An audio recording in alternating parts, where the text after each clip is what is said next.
Coronavirus!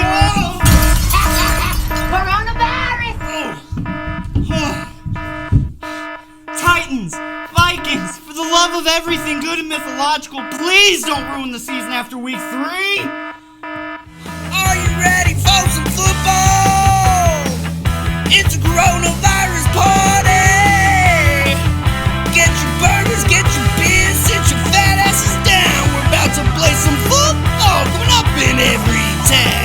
TNN Sunday Kickoff. Well, welcome back into TNN NFL Sunday Kickoff.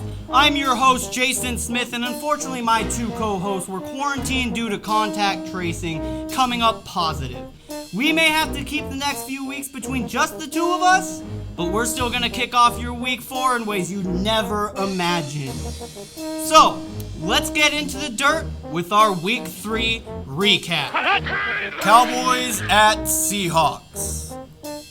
After Dak Prescott threw for 450 yards last week in a thrilling comeback against the Falcons, this week he became one of only 2 quarterbacks in NFL history alongside Jameis Winston to throw for 450 yards in 2 consecutive games. But you know what? 472 yards and 3 touchdowns is just not enough to get the job done when you also throw 2 picks and put the game away. Now, I don't know if you know this, but you're supposed to put the game away with the touchdowns, Dak, not the interceptions. I mean, Jesus, there was what looked like a sea of hawks in the area. But instead of throwing the ball away like a sane quarterback would do, he blindly chucks it up into 4 defenders and loses the game 31-38. On the contrary, Russell Wilson was just good old Russell Wilson on Sunday, throwing for 315 yards, 5 touchdowns in, what? What's that? Dak, I want a contract. Prescott, 0? Was that 0 interceptions?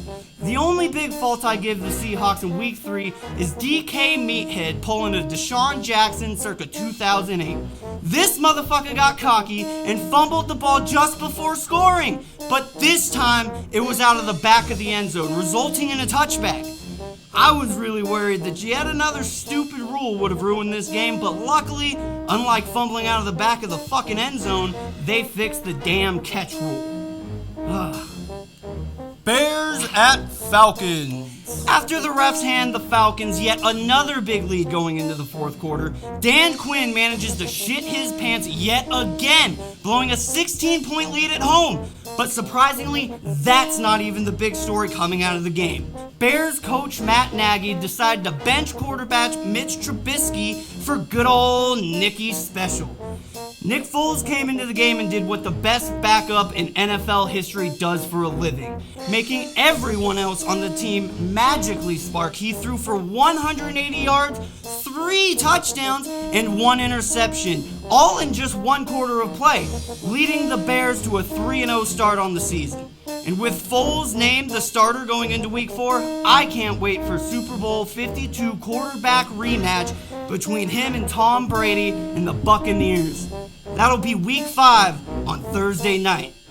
Good game. Rams at Bills. Now, we've talked a lot about Rodgers and Wilson recently, but how about Josh Allen showing and throwing some big-time balls, making his own case to be an MVP candidate the way he's running all over the yard, and making some pretty big-time NFL throws to start the season.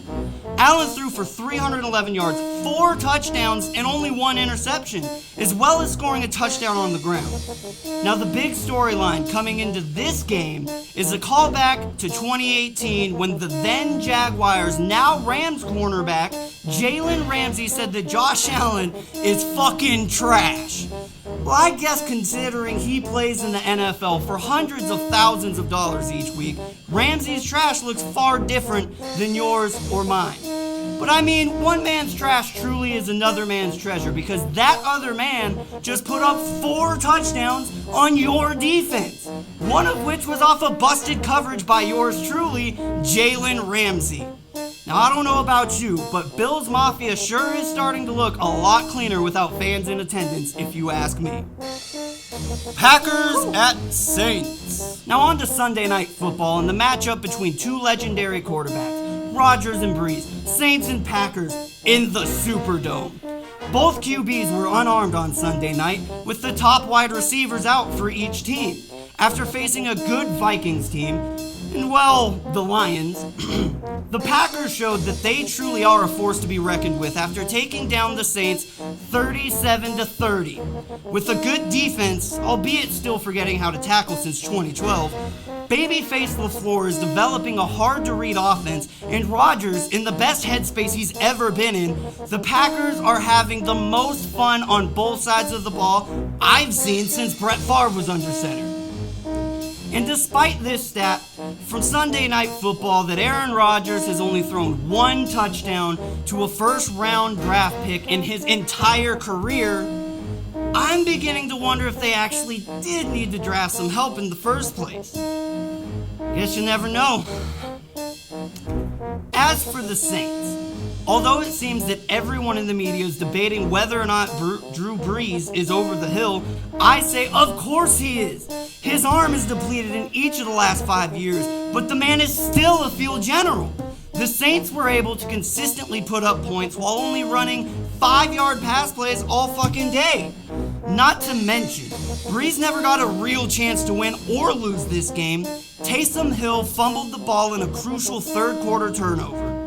And when Michael Thomas, due to return soon, a tried and true system that Sean Payton and Drew Brees have put together over the last 14 years, and Alvin Kamara with his freakishly fast center just making people look fucking stupid, this team is still a threat. Chiefs at Ravens. Now, while the Chiefs rolled over the Ravens on Monday night in Week 3, we got yet another glimpse into history with Patrick Mahomes.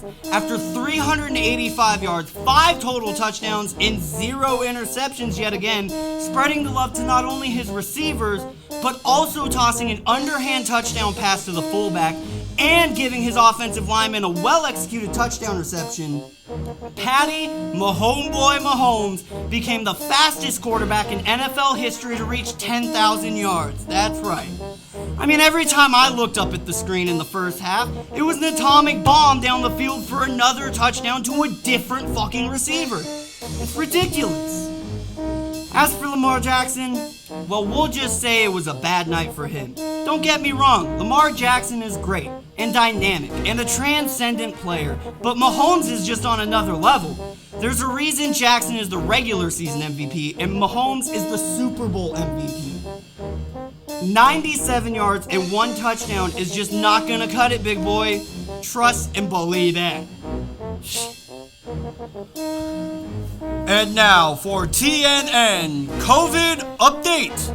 Well, we knew it would happen at one point or another, and sure enough, it's fucking here. Coronavirus! That's right. Following the Titans' 31-30 victory over the Vikings, teams found out early Tuesday morning that 3 players, leading to a total of 5 players and 6 personnel, have contracted the COVID-19 virus in the Titans organization. Additionally, Titans outside linebacker coach Shane Vaughan tested positive late last week, which I don't know about you guys, but I never fucking heard about that. The fuck, NFL?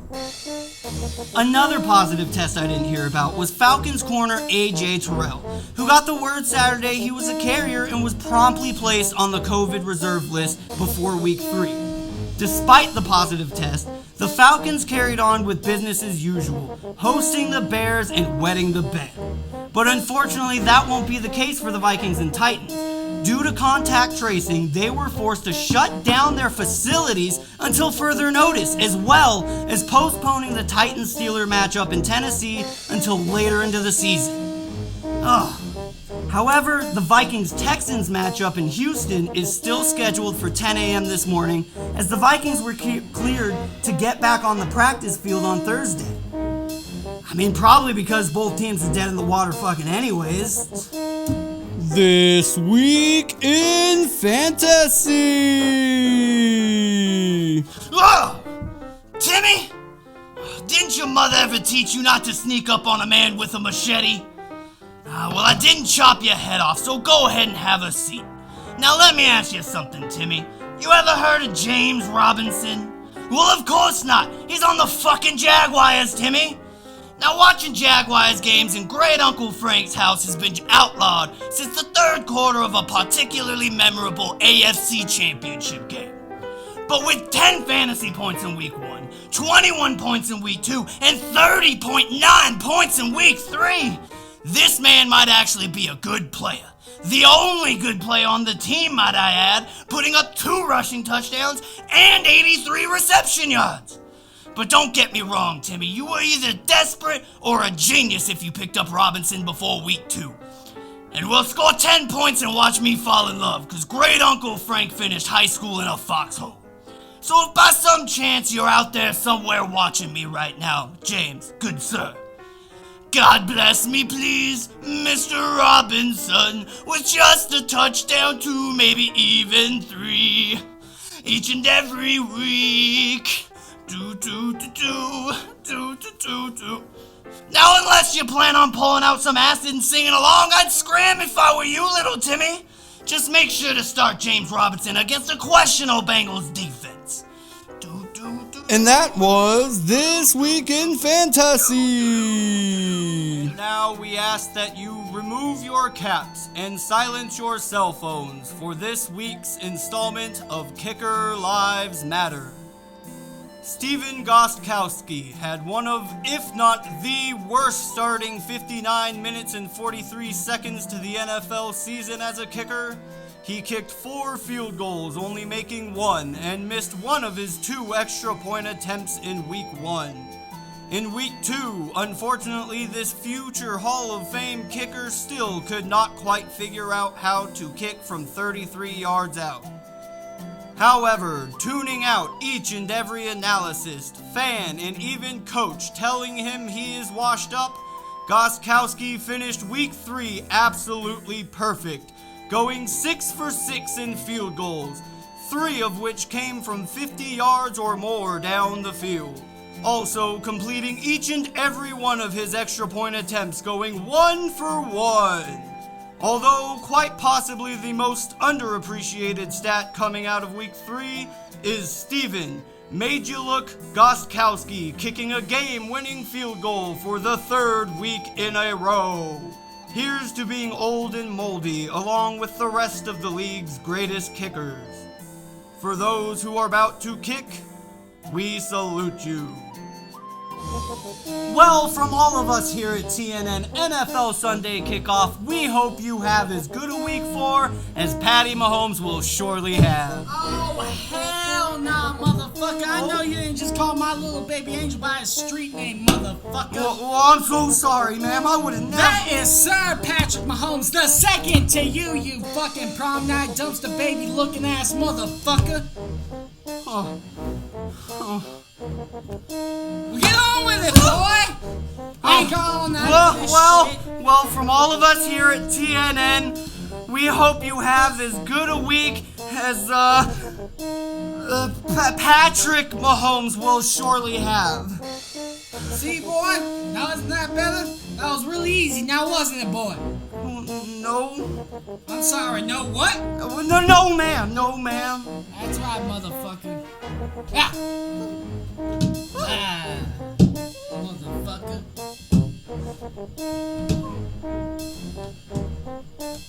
Well, I'm gonna go clean up now.